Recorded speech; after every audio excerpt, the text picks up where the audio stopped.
नमस्कार बच्चों, गायत्री विद्या मंदिर के YouTube चैनल में आप सबका स्वागत है। आपकी कक्षा 11 की अनिवार्य हिंदी की क्लास में हम पढ़ रहे हैं आपकी पाठ्यपुस्तक वितान की दूसरी रचना राजस्थान की रजत बूंदें, जिसमें अब तक हमने पढ़ा पानी के विभिन्न प्रकार, कुएं निर्माण की प्रक्रिया। अब पढ़ते हैं, देखें किस प्रकार कुएं का निर्माण होता है। पहले दिन कुएं खोदने के साथ साथ खीप, जो एक प्रकार की घास है जिसके रेशों से रस्सी बनाई जाती है, खीप नाम की घास का ढेर जमा कर लिया जाता है। चेजारो यानी कि कुएं निर्माण की प्रक्रिया चेजा कहलाती है और कुएं बनाने वाले जो कलाकार हैं उन्हें चेजारो कहा जाता है या चेलवांजी कहा जाता है। चेजारो खुदाई शुरू करते हैं और बाकी लोग खीप की घास से कोई 3 अंगुल मोटा रस्सा बटने लगते हैं। पहले दिन का काम पूरा होते होते कुएं कोई 10 हाथ गहरी हो जाती है। इसके तल पर दीवार के साथ सटाकर रस्से का पहला गोला बिछाया जाता है और फिर उसके ऊपर दूसरा, तीसरा, चौथा, इस तरह ऊपर आते जाते हैं। खीप घास से बना खुरदरा मोटा रस्सा हर घेरे पर अपना वजन डालता है और बटी हुई लड़ियाँ एक दूसरे में फंसकर मजबूती से एक के ऊपर एक बैठी जाती है। रस्से का आखिरी छोर ऊपर रहता है। अगले दिन फिर कुछ हाथ मिट्टी खोदी जाती है और रस्से की पहले दिन जमाई गई कुंडली दूसरे दिन खोदी गई जगह में सरका दी जाती है। ऊपर छूटी दीवार में अब नया रस्सा बांधा जाता है। रस्से की कुंडली को टिकाए रखने के लिए बीच बीच में कहीं कहीं चिनाई भी करते जाते हैं।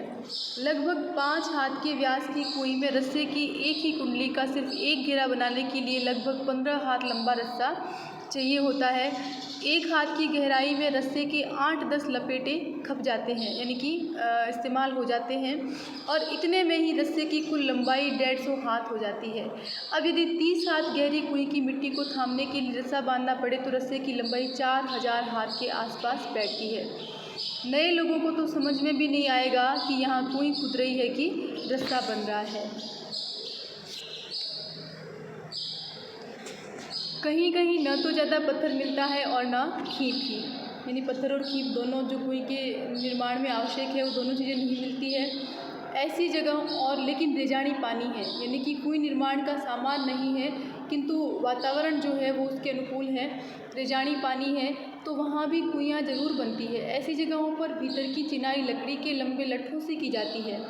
लट्ठे अरणी, बण यानी कैर, बावल या कुम्भट के पेड़ों की डगालें यानी डालियाँ, टहनियाँ जो होती है, डगालों से बनाए जाते हैं।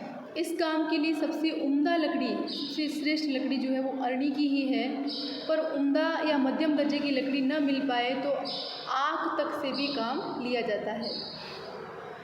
लट्ठे नीचे से ऊपर की ओर एक दूसरे में फंसाकर सीधे खड़े किए जाते हैं। फिर इन्हें खीप की रस्सी से बांधा जाता है। कहीं कहीं चग की रस्सी भी काम में लाते हैं। ये बंधाई भी कुंडली का आकार लेती है, इसलिए इसे सांपणी भी कहते हैं। नीचे खुदाई और चिनाई का काम कर रहे चेलवांजी को मिट्टी की खूब परख रहती है।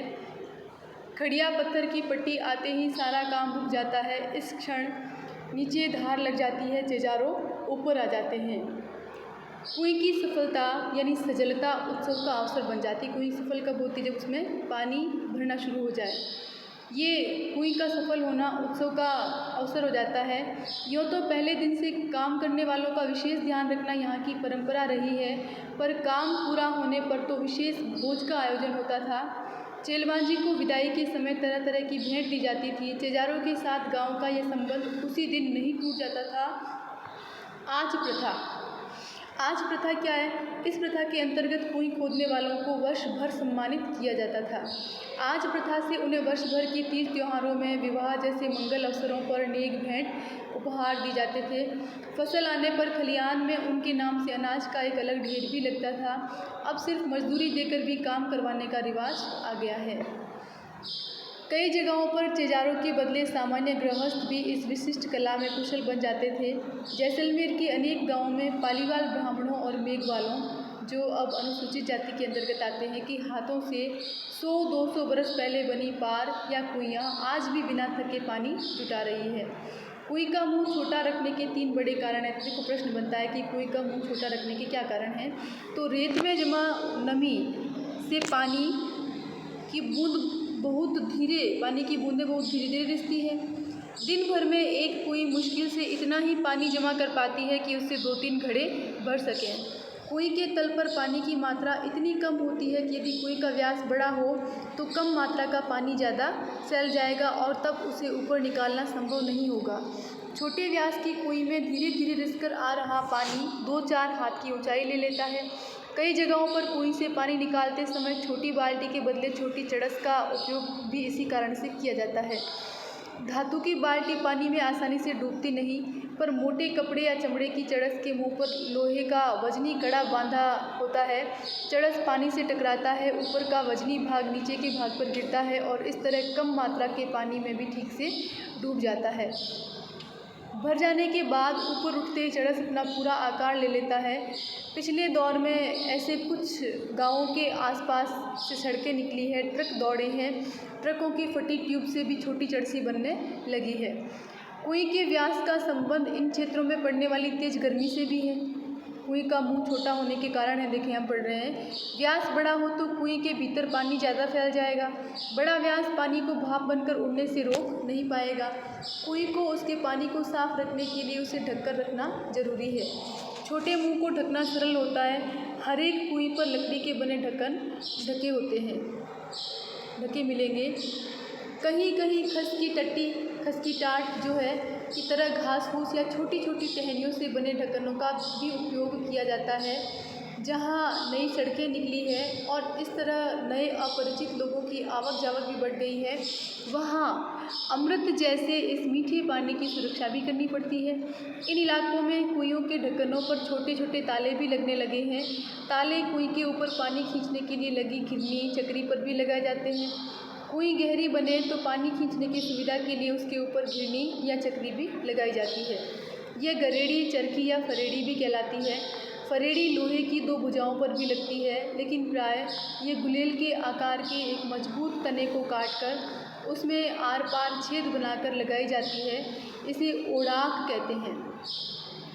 ओड़ाक और चरखी के बिना इतनी गहरी और संकरी कुएं से पानी निकालना बहुत कठिन काम बन सकता है। ओड़ाक और चरखी चड़सी को यहाँ वहाँ बिना टकराए सीधे ऊपर तक लाती है। पानी बीच में छलक कर गिरता नहीं। वजन खींचने में तो इससे सुविधा रहती ही है। खड़िया पत्थर की पट्टी एक बड़े भाग से गुजरती है, इसलिए उस पूरे हिस्से में एक के बाद एक कुएं बनती जाती है। ऐसे क्षेत्र में एक बड़े साफ सुथरे मैदान में 30-40 कुइयाँ भी मिल जाती है। हर घर की एक कुएं। परिवार बड़ा हो तो एक से अधिक भी होती है, क्योंकि एक कुएं से एक दिन में 2-3 घड़े पानी ही भर पाता है। निजी और सार्वजनिक संपत्ति का विभाजन करने वाली मोटी रेखा कुएं के मामले में बड़े विचित्र ढंग से मिट जाती है। यानी कि हर एक की अपनी अपनी कुएं है, उसे बनाने और उससे पानी लेने का हक उसका अपना हक है। लेकिन कुएं जिस क्षेत्र में बनती है वह गांव समाज की सार्वजनिक ज़मीन है। उस जगह बरसने वाला पानी ही बाद में वर्ष भर नमी की तरह सुरक्षित रहेगा और इसी नमी से साल भर कुइयों में पानी भरेगा। नमी की मात्रा तो वहाँ हो चुकी वर्षा से तय हो गई है। अब उस क्षेत्र में बनने वाली हर नई कुएं का अर्थ है पहले से तय नमी का बंटवारा। तो इसलिए निजी होते हुए भी सार्वजनिक क्षेत्र में बनी कुइयों पर ग्राम समाज का अंकुश लगा रहता है, यानी कि अधिक कुइयाँ बनाने की अनुमति नहीं रहती। बहुत ज़रूरत पड़ने पर ही समाज नई कुएं के लिए अपनी स्वीकृति देता है। हर दिन सोने का एक अंडा देने वाली मुर्गी की चिर परिचित कहानी को ज़मीन पर उतारती है कुएं। यानी कि जो मुर्गी सोने का अंडा देने वाली मुर्गी है वो हर दिन एक अंडा देगी, उसी प्रकार कुएं जो है प्रतिदिन 2-3 घड़े पानी देती है। इससे दिन भर में बस 2-3 घड़ा मीठा पानी निकाला जा सकता है। इसीलिए प्रायः पूरा गांव गोधूली बेला में कुइयों पर आता है प्रातःकाल के समय। तब मेला सा लग जाता है। गांव से सटे मैदान में 30-40 कुइयों पर एक साथ घूमती घिरनियों का स्वर गोचर से लौट रहे पशुओं की घंटियों और रंभाने की आवाज़ में समा जाता है, यानी कि मिल जाता है। 2-3 घड़े भर जाने पर डोल और रस्सियाँ समेट ली जाती है। कुइयों के ढक्कन वापस बंद हो जाते हैं। रात भर और अगले दिन भर कुइयाँ आराम करेंगी, क्योंकि जब तक उनमें पानी जमा होता रहेगा। रेत के नीचे खड़िया की पट्टी नहीं है, इसीलिए कुई भी पूरे राजस्थान में नहीं मिलेगी। यानी कि रेत के नीचे सब जगह, पूरे राजस्थान में सब जगह खड़िया पट्टी नहीं है, तो इसीलिए कुइयाँ भी पूरे राजस्थान में आपको नहीं मिलेगी। तो देखो कहाँ कहाँ खड़िया पट्टी चलती है। चूरू, बीकानेर, जैसलमेर और बाड़मेर के कई क्षेत्रों में ये पट्टी चलती है, और इसी कारण वहाँ गांव-गांव में कुइयाँ ही कुइयाँ हैं। जैसलमेर ज़िले के एक गांव खड़ेरों की ढाणी में तो 120 कुइयाँ थी। लोग इस क्षेत्र को 6बीसी यानी 6 गुणा 20 के नाम से जानते थे, यानी कि 120 कुइयाँ। कहीं कहीं इन्हें पार भी कहते हैं। जैसलमेर तथा बाड़मेर के कई गांव पार के कारण ही आबाद है, और इसीलिए उन गाँवों के नाम भी पार पर ही है। जैसे जांद्रे आलो पार, सिरगू आलो पार। अलग अलग जगहों पर खड़िया पट्टी के भी अलग अलग नाम हैं।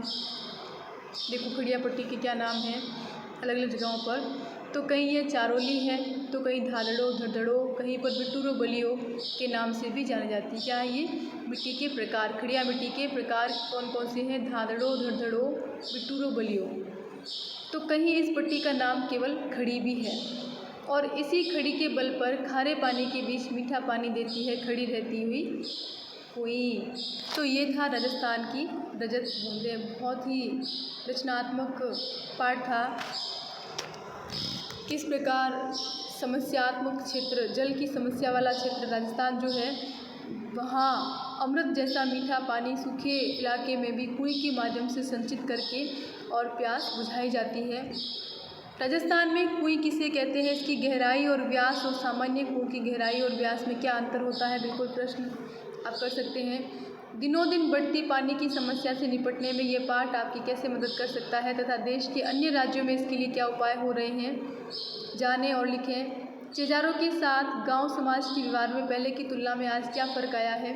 देखो आज पैसे के बदले मजदूरी की जाती है, और पहले क्या किया जाता था, हम अभी आज की वीडियो में ही हमने ये पढ़ा है। निजी होते हुए भी सार्वजनिक क्षेत्र में कुइयों पर ग्राम समाज का अंकुश लगा रहता है। लेखक ने ऐसा क्यों कहा होगा, बिल्कुल हम अभी जस्ट पढ़ के आए हैं कि ऐसा क्यों होता है। कुई निर्माण से संबंधित निम्न शब्दों के बारे में जानकारी प्राप्त करें। ये तो बिल्कुल प्रश्न करना ही है आपको ये प्रश्न इस प्रकार करना है। पानी के कितने प्रकार बताए गए हैं, राजस्थान की रजत बूंदें पाठ के आधार पर स्पष्ट कीजिए।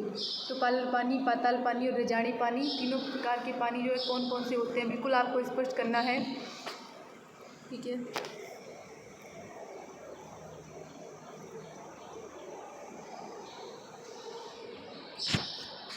प्रश्न संख्या 1 करें, 2 करें, 3 करें, 4 भी करें और 5 प्रश्न भी करें। इस तरह से लिखें आप 5वां प्रश्न कि पानी के कितने प्रकार बताए गए हैं, राजस्थान की रजत बूंदें पाठ के आधार पर स्पष्ट कीजिए।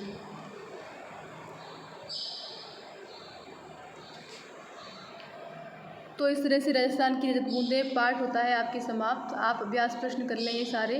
धन्यवाद। इसके आगे पढ़ेंगे हम अगले वीडियो में। तब तक के लिए धन्यवाद।